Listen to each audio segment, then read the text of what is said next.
Hello, welcome everybody. My name is Glenn Lim and I'm your host for tonight's masterclass here, and we are beaming this live from Singapore. It's me great honor and privilege to introduce our guest speaker for the night, Miss Sarinrat Thomas. She is a veteran integrative psychotherapist as well as a drama therapist, obviously in her line of work in acting and coaching of actors. She fuses these elements into her psychotherapy work. Not many people know that she's actually not just a veteran, but a pioneering drama therapist in her homeland in Thailand. But over the last few years, she has moved to UK, United Kingdom, where she and her family resides, and she's actively practicing there. It gives me great honor tonight to just introduce her to us. She's got a lot to share, and she's got a lot of stories to tell as well. So at this point in time, please help me give a very warm welcome to Miss Sarinrat Thomas. Miss Sarinrat, over to you.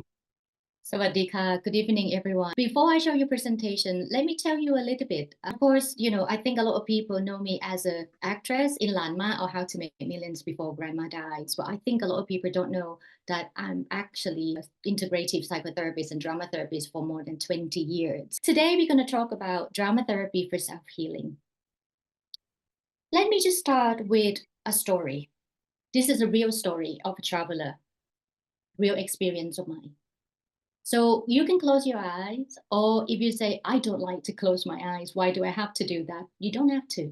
But just allow your imagination to go and wander around and follow my story. Yeah? I want you to imagine that you sitting on the big ferry crossing the Gulf of Thailand. Beautiful beach, beautiful sea. Oh my God, I want to go there already. And I just want you to imagine that all of a sudden, whilst you kind of enjoy the view, look at the beach, the sea, island, smell, the sea, and then, you thought you were in Titanic because the wind blow your hair and everything. All of a sudden, there was a traveler. Just walk confidently and then pass you and sat at the area like the prow in front of the ferry, the prow of the ferry. And then she just sat there. She started to lick her finger one by one. She licked her finger, obviously, aim for saliva, and then she just gently rubbed the cuts, a lot of cuts, many cuts, on her ankle and on her feet. She licked again, and she just rubbed her cuts one by one, one by one. Not until later did I research a little bit about what is it with this saliva? I want to know, is that, is she crazy or something? Then of course I realized that in our saliva, we have this peptine that can help treat the wound. But at that time, I didn't know all that. What struck me the most is the way she did it. Is the way she's so into what she was doing at that time and the way that she believed that that's going to heal. For me, that already start process of healing. I don't really care if that saliva going to help her or not, but I do think that she really trusts herself and care that I'm already start to look after herself. So in a sense, she already start her journey of the self-healing. So for me, the self-healing then, meaning power of belief, that's one of the most important things. Trusting herself, she trusts in herself that she can actually do it. I don't know if she research about saliva or not, but she feel like I can heal myself. She trusting her intuition. She have this empathy and sympathy, in this case, empathic attunement towards herself. And we all know about how important with psychotherapy and being psychologist and everything, empathy is important. But in this case, she have that empathy towards herself. She also have this accepting who she is in terms of physical, psychological, and spiritual perspective. And I think self-healing also meaning what exactly she did, take care of herself in kind, gentle, and supportive way. She doesn't really care what people are going to think about her and how crazy she might look. And the self-healing is definitely the lifetime engagement throughout our life. Let's go to the next one. Drama therapy is also the application of the creative medium to psychotherapy using art forms of drama and theater. A lot of people think drama therapy is a creative drama and you just act out, have fun, and learn something from that. But it's actually a form of psychotherapy. Drama therapy is one of the art therapy which include art, music, dance, and then movement. And then, it's so many things about drama therapy that people misunderstand. They also use kind of drama process, improvisation, storytelling, role play, products like mask play, performance, script drawing, so many things. And you will see some of it in our sessions today, our workshop today.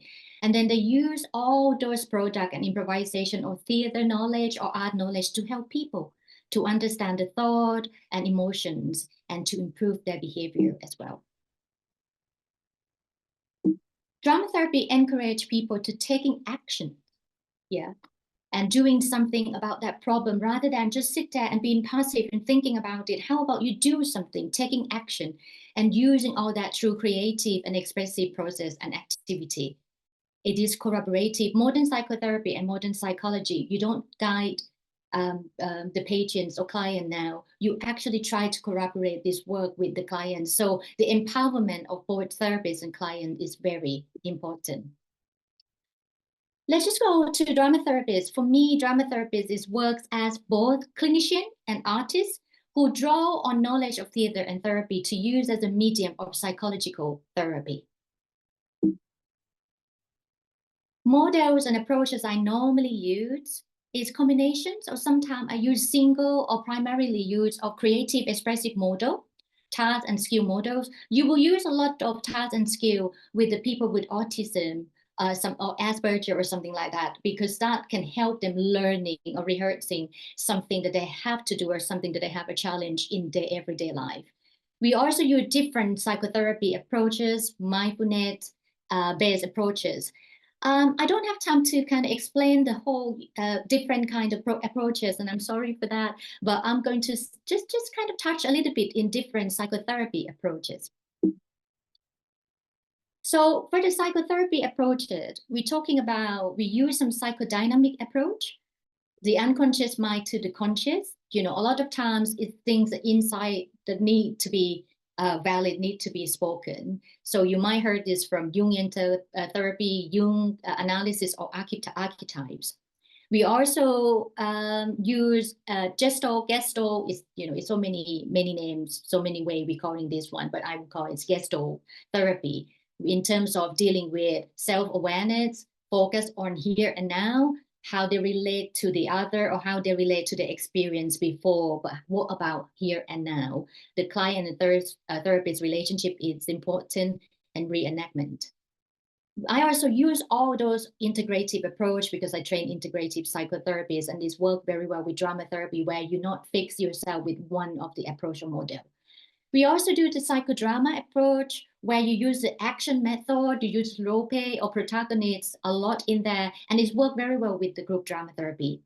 We also use the CBT or cognitive behavioral therapy approach, finding the alternatives. For example, using role play to explore how about this and how about that? Meaning how about you behave like this and how about you kind of thinking about how you can do different in a different situation, something like that. So it worked very well with the CBT too. The rules of the drama therapy, I'm sorry if I have to go through all this first. For the people who might not be the psychotherapists and everything, you might think, oh my God, this is going to be heavy, but bear with me, because I think it's important for you to understand about drama therapy first before you make up your mind or make the decision that is it going to help you or not? Is this something that I want to do to use to help myself? Or if I'm going to apply this to my work and to my life, is that worth using it? So I think to just give it a little bit of fairness, you need to know a little bit more about drama therapy first. So the roots of drama therapy. We have the spiritual healing roots, about shaman. We know about, before we have priest.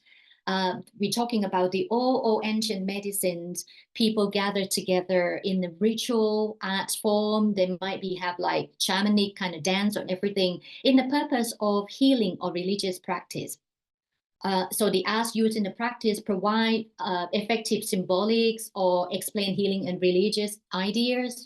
We're not talking about God and everything, only just that. I'm talking about maybe they have a symbol of some object or something that represents healing. And then people kind of believe that, because once you enter in that space of the shamanic dance or shamanic ritual, people go with, I'm going there to explore. I'm going there to learn a little bit about something. I'm going there to heal. So I think similar to our therapy space, people go there in willingness to open to themselves a little bit more and willing to be healed or going to the process of healing. So that's similar in that terms.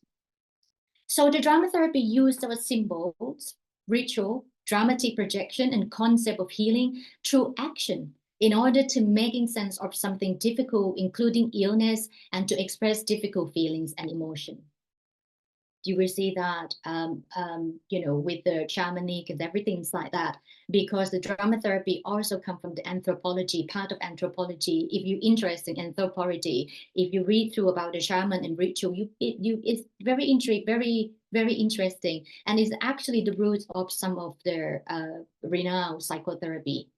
So in terms of, I think I skipped a little bit. I'm sorry, a little bit, something happening with my presentation, but just bear with me. So that the spiritual healing route in the theater roots. So in the theater roots, in Greek theater, many years ago, we have this ancient Greek therapy. And the reason that they have that is basically to induce the catharsis. Aristotle talking about the tragedy in Greek tragedy theater is mainly to induce catharsis. And then the drama purpose on that time is to release strong, repressed, or harmful emotion, which will lead to harmony and healing in the community. So at that time, they gather in this huge amphitheater, and they might raise the concern or problem or illness in that community. And they might show as if like a theater drama or something that address that issues or feeling that happen in the community at that time. So people who see this theater feeling connecting, because actually their own problem as well, because it's an issue or something that's very close to them. So they make link. They see that theater and they feel like, I feel something and I feel like something working on me, and they might be crying, they might shout or something along with the theater they watch. I mean, similar to nowadays when you see soap opera, you see maybe you watch TV, you watch some TV series and everything, you cry, you smile, you laugh, you shout and everything with the TV, only because you can make that connection. Maybe you not share the same experience, but then is something working there inside of you. So I don't know if you have been there in this, kind of amphitheater in Greece or not, but this has come from the city of Epidaurus in Greece. So you'll be talking about 1,000 years ago.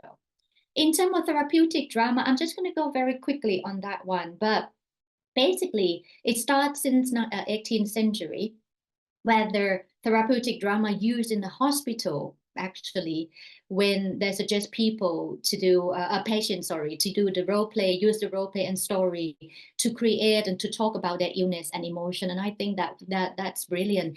And it's also suggests as a form of recreation as well. So people who may be left their hospital already, left the treatment already, maybe they can use the art or something that they learned throughout staying, throughout their stay in the hospital to heal themselves after the treatment as well. And then throughout the years, it evolved and focused on the theater and therapy became more defined. When I say defined in 20th century, I think because the root is come from so many places. So it started to make sense with people more and start to become kind of solid approaches to educate more to the other people. So it's not just a concept, but then put together as the education to educate other people too. So because I'm based in UK and I'm actually trained in UK, so I have to tell you a little bit about development of drama therapy in the UK. So in 1930, one of the British actor called Peter Slade, he used this drama therapy. It's the first time ever that used the words drama therapy. And he used it in the paper that he submit about submit to British Medical Association about his mental health patients. So the mental health hospital already suggests Peter Slade to say, hey, I think, your work might be something that's useful for my mental health patients. Just come and do the research and do the work with my people. So that pretty much in the UK, the first time where the medical settings, open the big arm to the drama therapy because they believe that it's going to help heal the mental health patients. So that's very interesting, and I'm very proud of that. In 1960, drama therapy developed from drama in education, theater in education, and remedial drama. Sue Jennings is one of the drama therapy pioneers in the UK. She formed this remedial drama group, so basically to heal, to kill, you know the words remedial, right? And then it's using drama therapy techniques developed in education in clinical areas and joined together. If you know a little bit about Sue Jennings, she pretty much swear to the model of EPR, which is mimic the development of a child development.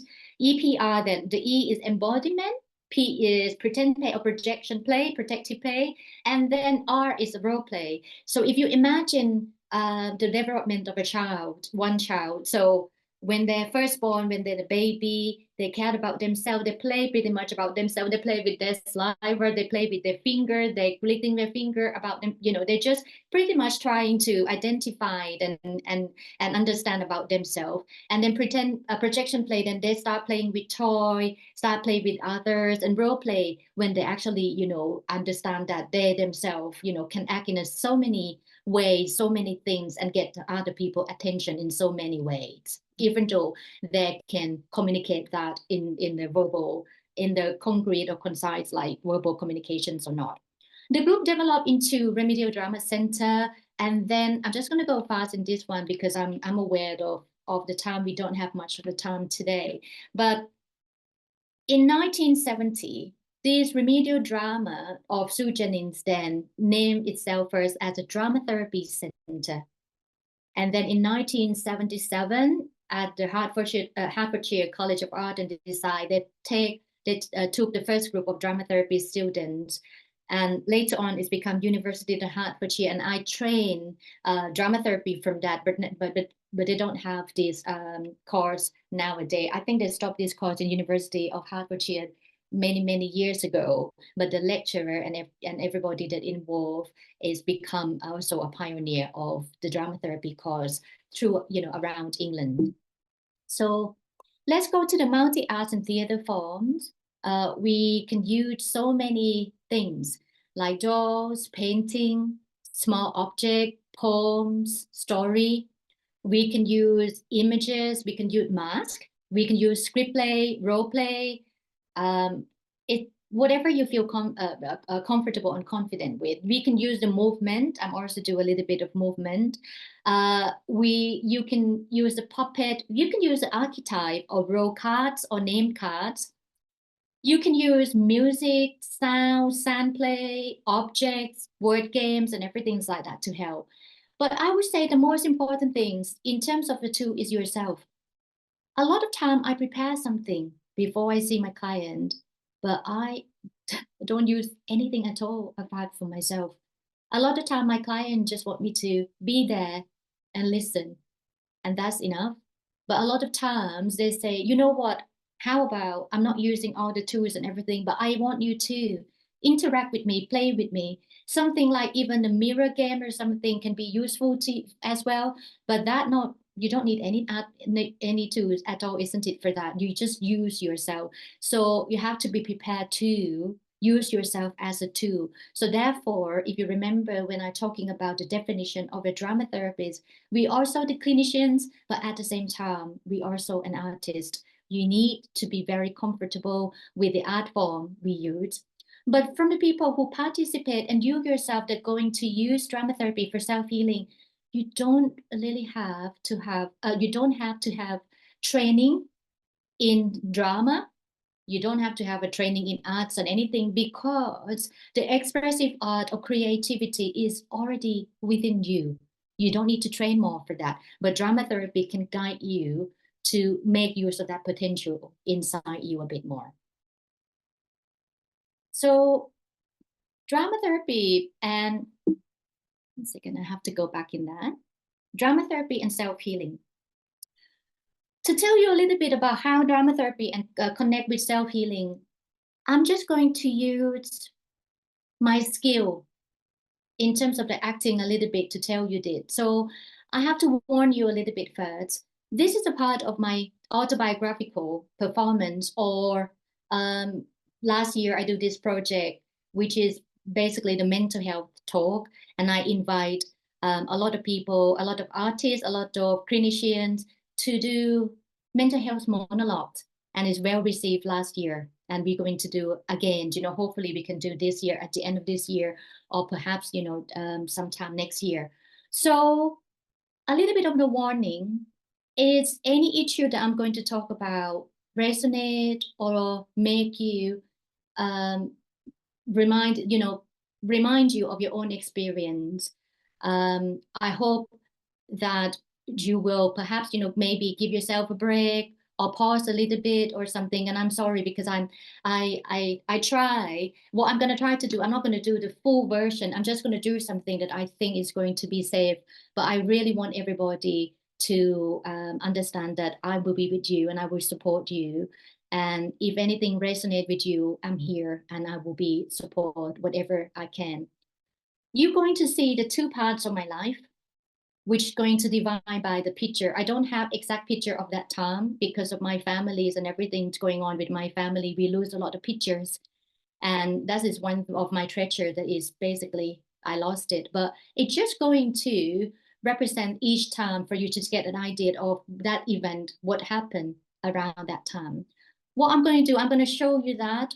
I'm going to walk out from the screen and I'm going to walk in to talk to you as if I was in that age, yeah?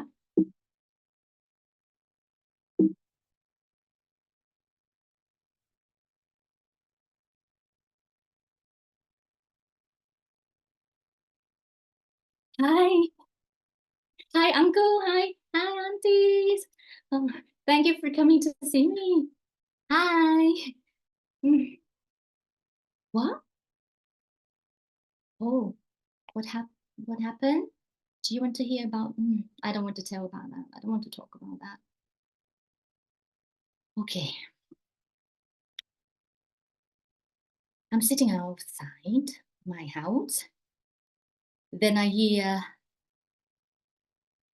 throwing, punching,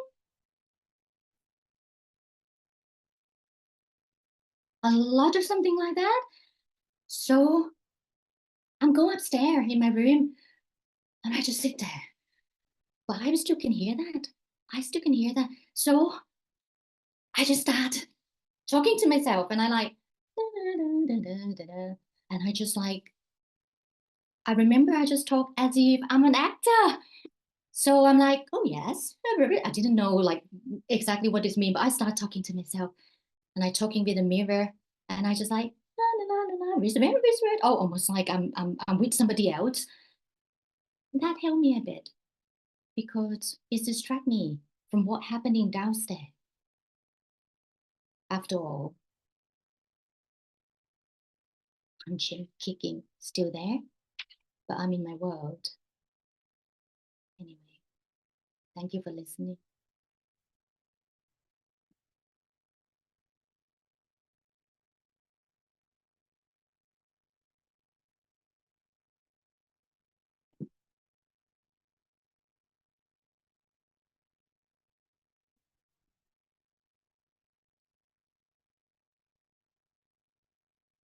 I'm not in the mode.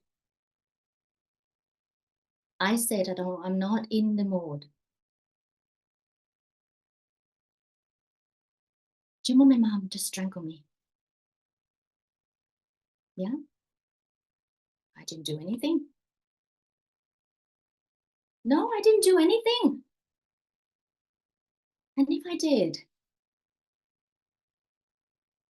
Can she strike me as a punishment?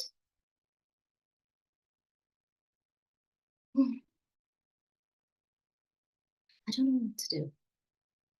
If my grandma didn't hear about this and come to help me, I don't know what's going to happen with me. Do you know, sometimes I just sit there and wonder, my mind wander somewhere, and I just thinking about what if I'm not here? What if I grown up in a different family? Or what if I'm in a different country? What if my parents or my mom be different person?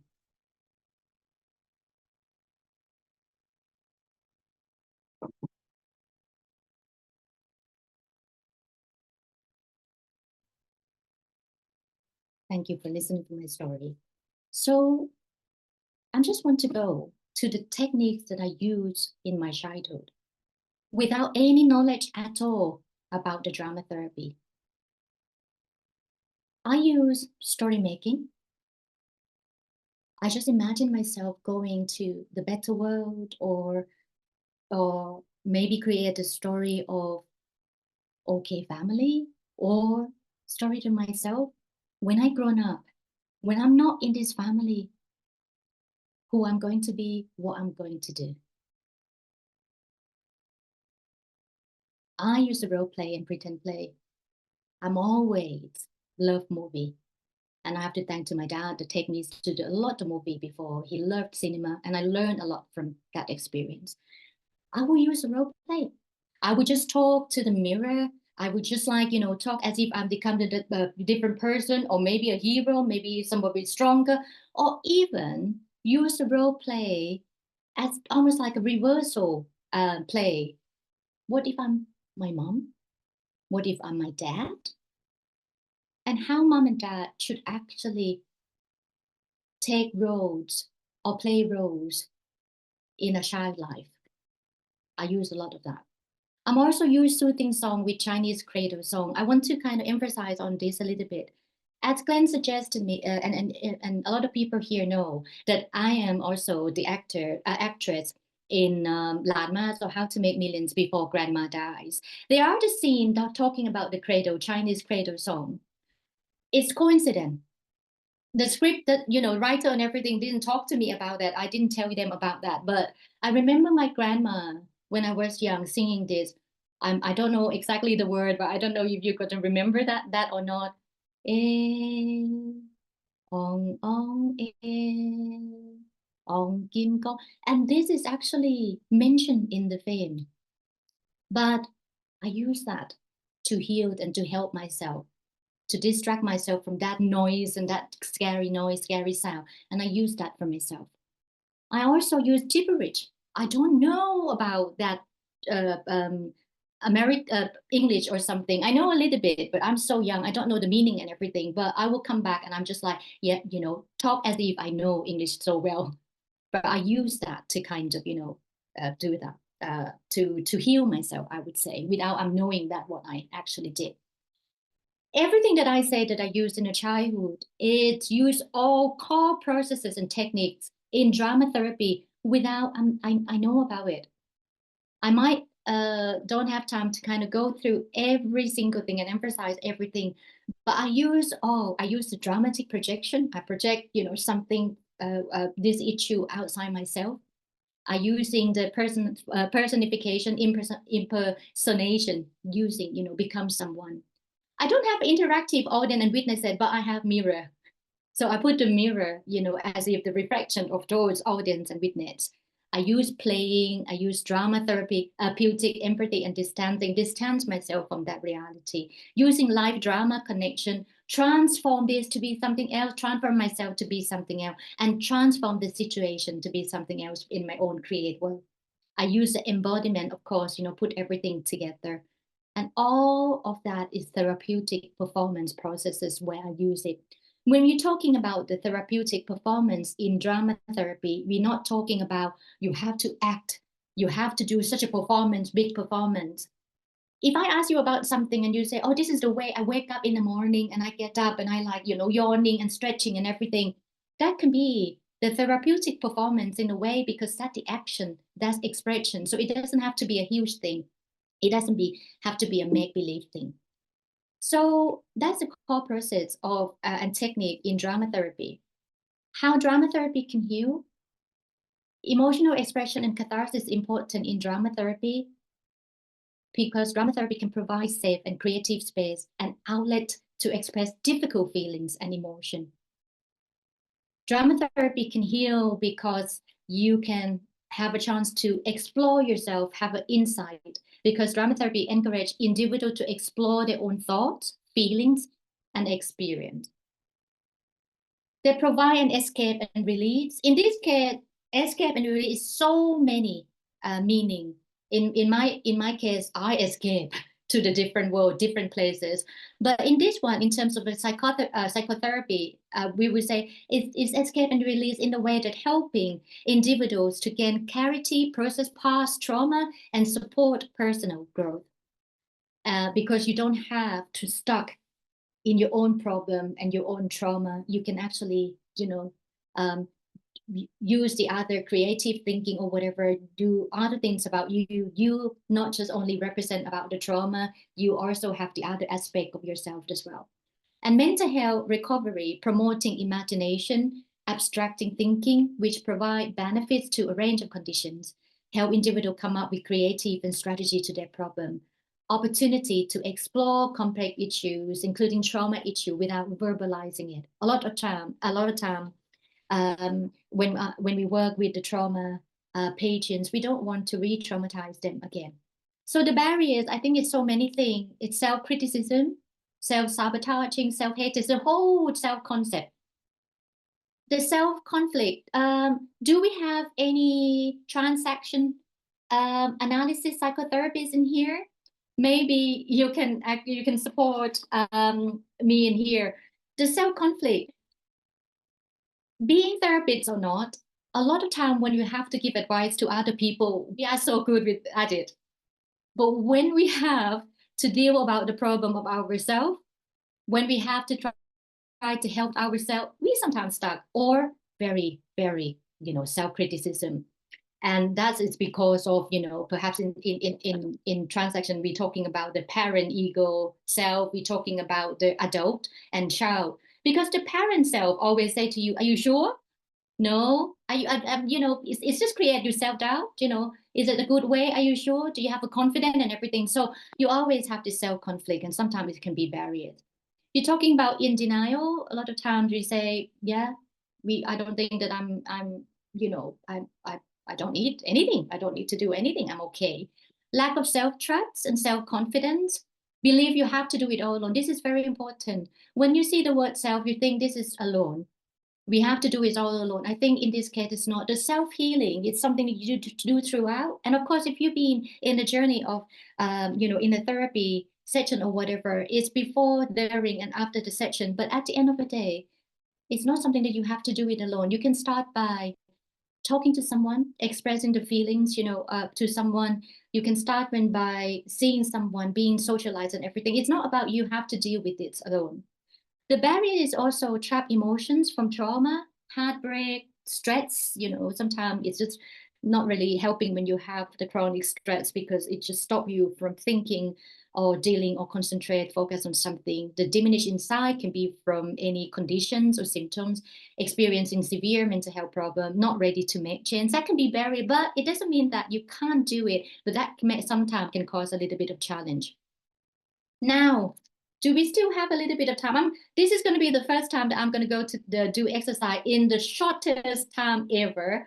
And we don't need to share this, but I just want you to try something. Would you please find one paper? Can be A4, can be any paper, or even notebook, and if you have a space. I'm going to give you a little bit to peek at what it's going to look like. I just want you to divide that paper into 6 parts like this. I'm not going to tell about this story, so I can show it just like that. Just divide it into 6 parts. I'm going to introduce some of the technique that you can start your journey of self-healing. And this is a six part story method. So the six-part story method is actually from the Muli Lahat, which is Israeli psychologists and psychodrama specialists. And they use it in so many things, you know, with their mental health patients, and also using to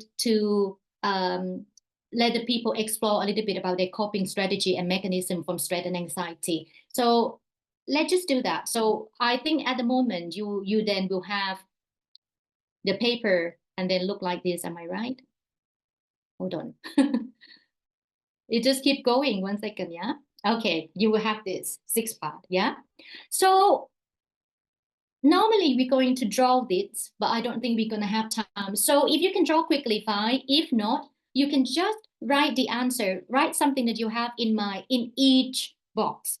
The first box will go to think about the main character, anything in the world, but this is not rewriting your story. What I mean is, it doesn't have to be a real experience, doesn't have to be your real story, doesn't have to be resonate with anything. It's not we don't have to. We can go like fairy tale or thinking about like animation or whatever. We doesn't really have to think about your own experience. This is so just take it so far away from you. So the first one is main character with their landscape. Landscape in this case meaning if I'm going to say I'm going to do the um superwoman, I can say that the superwoman living in the desert or desert, sorry, or in the space or whatever. So you have, you know, the location for this thing. So quickly go to the box number 2. Sorry if I'm not having, you know, so much time for this, but I will give you the idea of that. The second one will be, what do you want to achieve or task? Basically, what this character have to do in this story. And you might think, like, I didn't see the whole story yet. How would I know? It just imagine, just, you know, for example, I say the Wonder Woman, it doesn't have to be Wonder Woman, but Wonder Woman coming. And again, it's not a stereotype. So if you think about Wonder Woman, you might think the Wonder Woman come to conquer or help the world. It doesn't have to. Wonder Woman can come and learn how to do Thai food, how to cook the Singaporean noodle or whatever. It could be anything. Yeah. Task doesn't have to be such a stereotype and things that, you know, everybody have to share or have a common interest, common things to anyone. And then the third one would be, whatever that character have to do in this story, is there any obstacle, any problem the need to overcome? The problem can be from themselves, from other people, or from their own thought, can be abstract, can be people, can be anything. The fourth one will be is, sorry, I'm going super fast, and but I hopefully that I will be, you know, send it a PowerPoint to you too, so it will make sense to you more later then. The fourth one would be, with that obstacle, is there any help to this obstacle? And again, help can be anything. Help can be you help yourself, you do something to help, or other people help you, or your imagination that it will just disappear. Can be anything. No right or wrong in this one.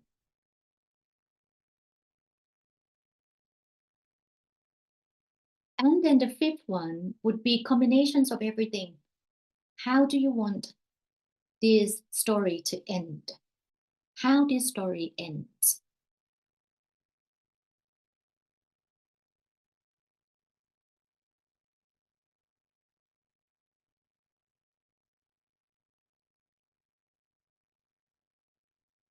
And then for the last part, and then remember, if you use this or apply this, I think we try to encourage people to draw rather than to writing the words.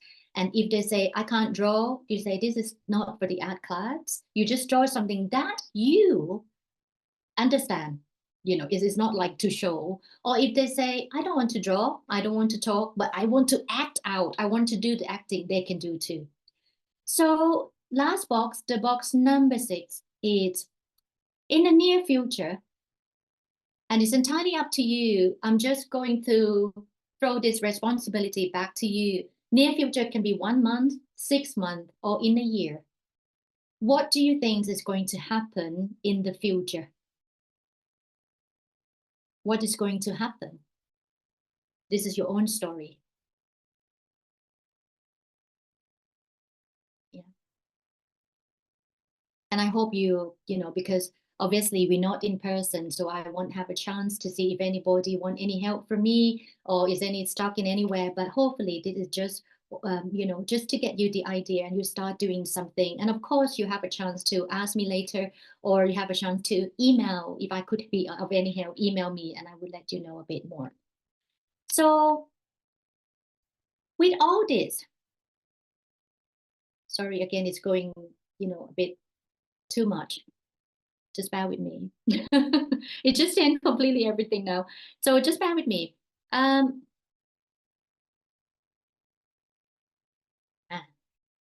oh, it's weird, isn't it? I don't know why it's going down. So sorry about this. I'm just gonna go quickly to the last one. Sorry about this, everyone. But I noticed something with my laptop for a while, but unfortunately I'm only have access to this one laptop. So let me just go 1 second to go to the last one. So everybody got, that, right? All the 6 part. So this 6 part can tell you so many things. One of the thing is also telling you, is also kind of introduce you the opening communication or dialogue that you're talking about yourself. For example, you might ask to yourself like, oh, wow, I have this creativity or something. Or maybe you say something a bit deeper. Is there any conflict, any themes, or anything at all in this story resonate or different to you? The problem solving in this story when they have the obstacle to overcome, is it similar to me? When I have the obstacle in my life, am I stuck? The problem skill that I'm using the same of this story or not? Or what you normally do? When you have to coping with something, are you normally dealing with that yourself, or are you waiting for other people to do it for you? It's so many things that can that you can find from that. The conflict themes, the way you relate to other, the way you trust or believe about yourself, the confidence about yourself. In terms of the coping skill, a lot of people, it's the first time ever they see that actually, you know what, from the story, I'm actually waiting for people to change. And that would be quite challenging and difficult. So to explore a little bit more, this is not just a one thing tell all. I'm talking about drama therapy as a process, and we can use that as the beginning of something, or we can use that combined with other things. So you maybe, hopefully you see a little bit about the themes, about the role, about the way you're looking at yourself, about something happening, maybe resonate with the life experience that you have now. Or perhaps if the role is somebody else in your life, maybe it's telling you that maybe majority of your life you're just thinking about that person but not yourself. It could be anything. So from this, if you see the number 6, box number 6, when you're talking about the future, the way we work with the future is also about the hope and hero type of it is that we can work about it. For example, if this role, this character stuck, maybe we can ask a question to yourself of, what do you want to be? What do you want this role to see this role in the future? So you can work on the hero or hero about that. Talking about that, I think we can have 5 minutes on that. Let's just do 5 minutes on that. I maybe use the same paper, flip into the other page, or you writing on the space. Just say the roles, maybe 5 roles in your life that you can think of now. This could be younger daughter, teacher, professor, therapist, husband, wife, cleaner, can be anything. 5 roles in that, in your life that you can think of now. And maybe please just, I don't know if you can answer in the chat. Just pick that 2 roles that you want to explore. And can you please write that 2 roles in the chat box? And of course, I'm not going to ask you to share, but I just want you to kind of go with this process together I want to make sure that you're with me. That's all. Yeah.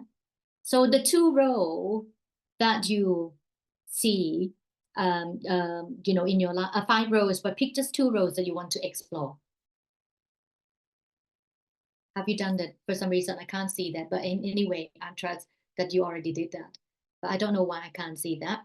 And I just want you to look at those 2 roles without having to say it out loud to me and think, that 2 roles relate to each other? Maybe you just nod, or maybe you just check, are these 2 roles not to each other, but relate to each other? And I want you to also, just thinking, is that role you are to, if you have to evaluate yourself, assess yourself, are you perform that role nicely, okay, or you're stuck, or is anything that you can improve in that role? And if you can think about the role that you think is you're doing well in your life right now, the best, you can perform the best, the role that you could perform the best. It doesn't have to be perfect, but you think you can do that effectively. Can you think about, how you can apply the qualities or everything from that role that you feel comfortable, you feel happy with, to the role that you're stuck?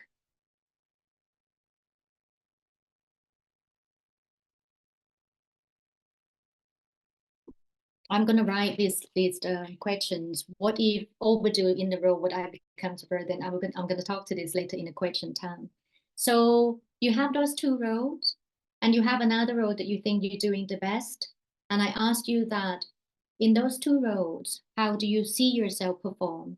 So the hero or hero coming along, when you start to thinking, what would you like this role to be in the future? It doesn't have to be a best, a version. I think people grow every day. You are better and better every day. But what you would like you to see yourself, what would be hero to you? For example, for me as a mom, my hero or hero role as a mom, I don't want to be the best mom ever. But for me, I want to be the mom that my sons know that, in turn to, and know that if they want to talk about something, they can without feeling fear or feeling like I'm going to judge them. And that's my hero or hero role. Okay. So I think I'm just going to leave it at it is. Before I finish, I'm going to say this. For me, healing is an art. It takes time, it takes practice, and it takes love. And in this case, it takes a lot of self-love before you give other people compassion, which I think is really lovely to do. We all need that. Please give a lot of self-compassion to yourself, and that is the good start of their self-healing. For people who want to contact me and everything, you can find me from my email and everything. When I sending this presentation, you will definitely see all those emails and website and everything like that. Wow, thank you, Sarinrat, for enlightening us to the whole scope of drama therapy. I mean, that was a mini lecture, and nothing short of. To help us facilitate in this short Q&A, we've got a good friend of mine, Dr. Geraldine Tan, Dr. Jerry. She's a principal clinical psychologist and founder and leader of the therapy room, and she leads a clinical team over there. So I'm going to pass this time to Dr. Geraldine, and she will help us to facilitate this maybe about 10-15 minutes of the Q&A segment. I know you put down the question earlier on about overdoing. Do you want to start with that question? Yeah. And I can pick up on some of the other more popular questions on the pigeonhole in a little bit. Yeah, that's exactly it. Thank you so much for that question. To say, what if I overdo the role that I'm already burdened? This is role method will help you a lot on that, because a lot of time roles come with a lot of conflict and responsibility. You can't escape from that role. You have to do that role. So you can't just say, I'm going to stop doing that. I'm not going to be mother and everything. But what you can do is, you can also think about yourself in a different other role, sub role, and anything. You can think of yourself in so many roles, and also give significance and value to other roles too. Meaning sometimes you might think that your life, the most important thing at that time is to be a mom or to be a daughter, to be a carer. But then how about the role of you that have to take care of yourself. How about your own self kind of rescue or something? That also something that you might miss. So I would say, even though you feel like this is a road that you can't escape from it, but be mindful and remind of yourself of other roles in your life that is as important as well, and bring the qualities of that role to help you feeling release, or from all those emotions. And sometimes the role of traveler might be helpful. Just go and travel the world, or the road of, the spa user, or, anything, the massage, salon user and everything. So allow yourself to do other roles too. So you talk about balance, you talk about just using different roles and recognizing the different roles in ourselves. And we have today yourself to facilitate 6-part story and also applying the role, right? But so many people are asking, can I use drama therapy on my own, or must it be facilitated by a therapist? Could you help us with that? The one that I demonstrate in here, you can use, on your own. That's the reason why I show you so many art and, forms of something of a drama therapy. You can use on your own, but you have to be careful on this, meaning if it's something that you feel like every time when you express and explore, you use your own intuition, you feel like there's something left there that could perhaps, make you feel damaged, or make, have an impact on your mood, have an impact on your health and everything like that. Perhaps that's a bit too much. So I think the level of what you can do is exactly what I show on the workshop. Just explore like, oh, the story about my life right now, if I kind of have a theme that resonate with the story, the way I coping with the stuff, maybe a way for other people to help me. Can I do anything to help myself? Or the road of the weak role or strong role and everything. So that is actually the level that you can do. But in the mental health, something that more complex, if you have a trauma, chronic depression and everything, that is more kind of complex. I would say perhaps using under the facilitations of a psychotherapist might be the best. Yeah. So we can, and you've gifted us 2 methods already. So we can use, but we must be careful not to re-traumatize. So if there's a huge impact, you're saying, please go to somebody that can help to facilitate. Okay. I think people are curious. One specific example of using drama therapy with your client, although you've done it with us tonight, I think people are still curious to hear if you have a case study. Oh, I have so many. I actually been drama therapist since 2000, and I would say fully since 2001. Oh, give the example. It's so many. I don't know what I can't think of at the moment now.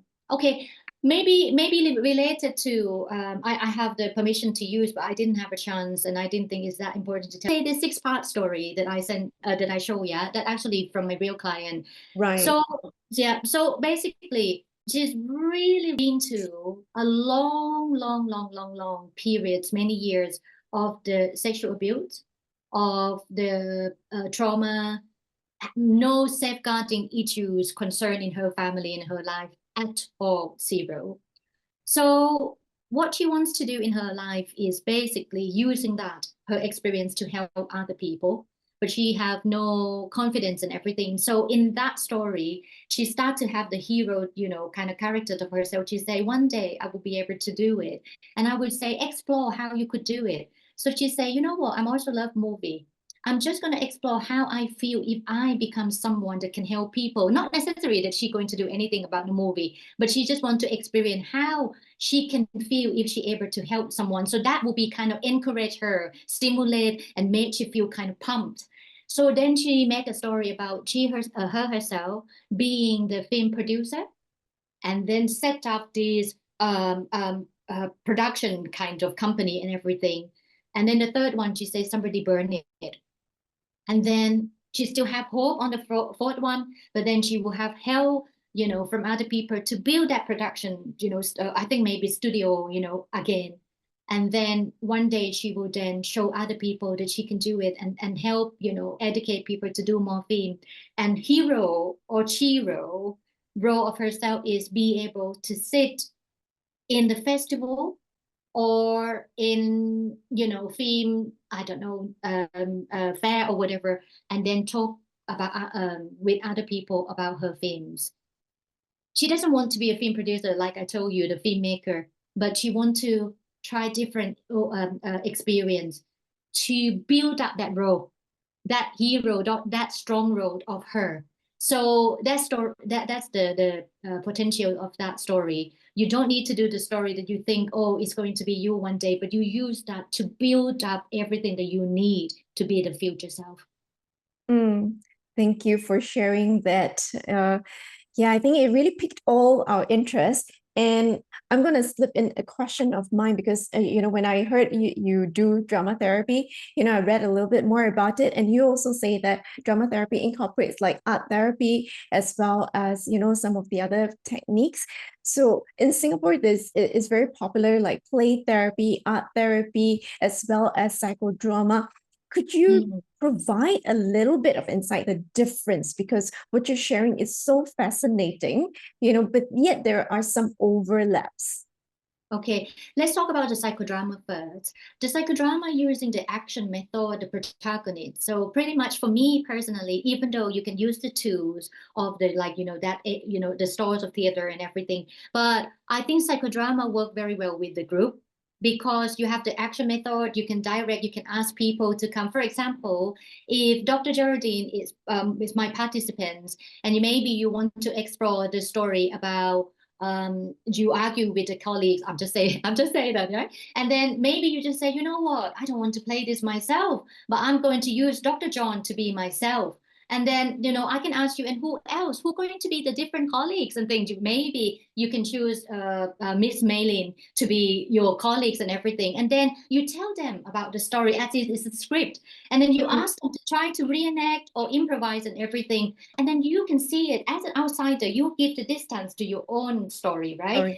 As an outsider, you can give a different view. You can give the perspective. You maybe, before you maybe think, I didn't do anything at all. Why this colleague angry with me? But when you see the scene, you maybe have the insight to think, actually, I didn't do anything, but perhaps because I didn't do anything, that caused him a bit frustration or things like that. So you can actually see what happened more, gain insight, and see yourself in that different perspective. In other things, it depends on how much you're going to do. In play therapy, we use a lot of objects and play and everything because kids are so creative and they like to use that. And they're not always going to tell you and explain all that about their problem. So art and drama objects will be the great help. I work with the clients who've been in a sexually abused and obviously been raped by their own father. Of course, it's very difficult for you to ask and tell me the story, tell me what happened. And we have to involve police in here as well. And you imagine kids with the police, present, scary, right? Yeah. And the things that they've been through. So we have the objects almost like a door's playhouse. Yeah. And then we allow them to kind of play with the objects. At one, I don't know, I don't think it's a 1 minute, it have to be more than that. But at, short moment, that child pick up the object without saying anything, but show us the scenes of the rape. So that what art can do, use that tools already. You don't need to tell them how to play objects, right? And with art in the therapy, it doesn't have to be beautiful art and anything. You can just use the doodling and things like that. When you're talking about the movement, people think, oh, movement have to be physical theater. You have to do all sort of stuff. You have to be trained. When I talk, I use a lot of gesture, as you can see. Maybe I make you like, why is so many hands gesture? But all this is a movement.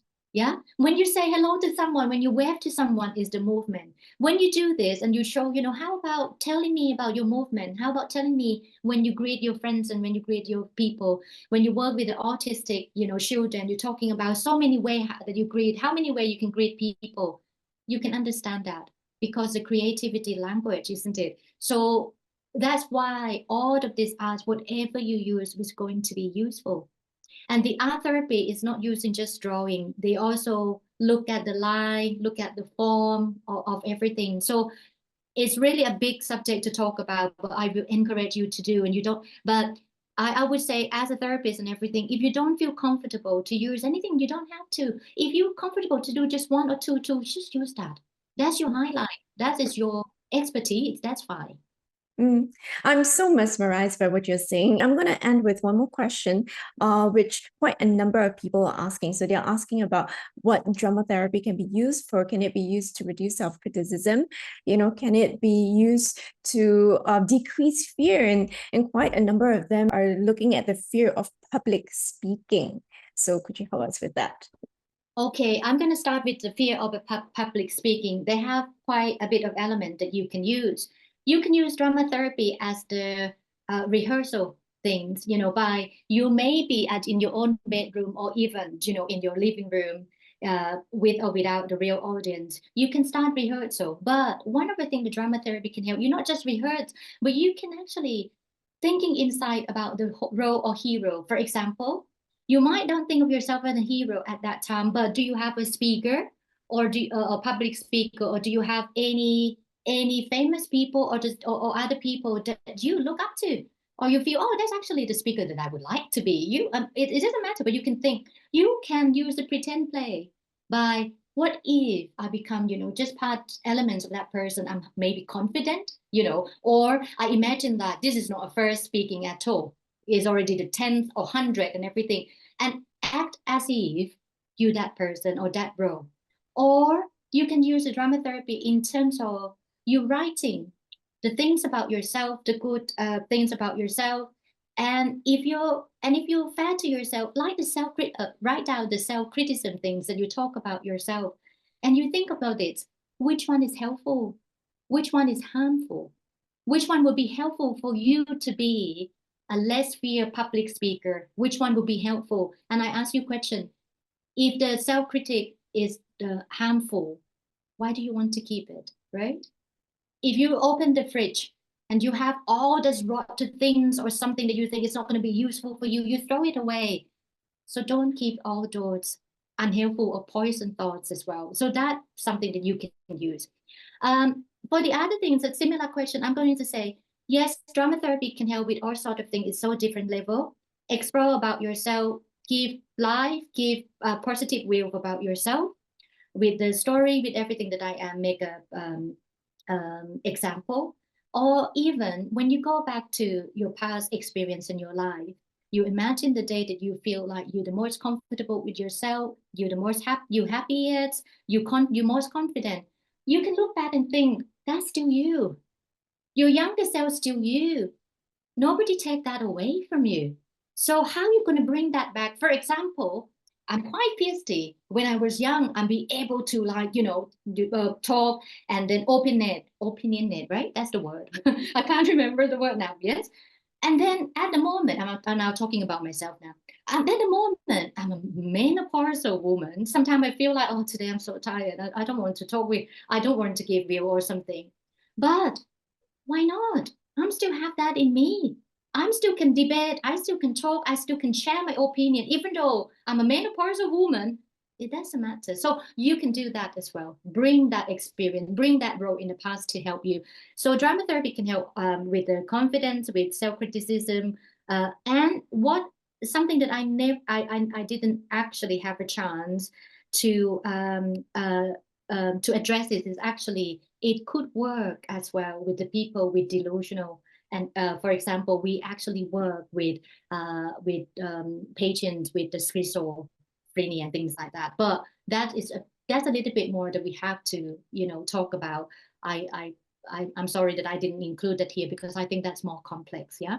But in the future, if I have a chance, because that comes from my experience, I can share you this. Yeah. At this point, I just want to quickly pass over to my co-founder of Breakthrough Therapy and Academy for appreciation. Please welcome Lo Yiqian. She's also the executive director of our nonprofit work, Architects of Life. So can I have Yiqian? So you talk about how drama therapy could be used for insights, for expression, and through the process we find release. I totally resonate with it. So thank you so much for joining us tonight, and we really hope to host you in Singapore very, very soon.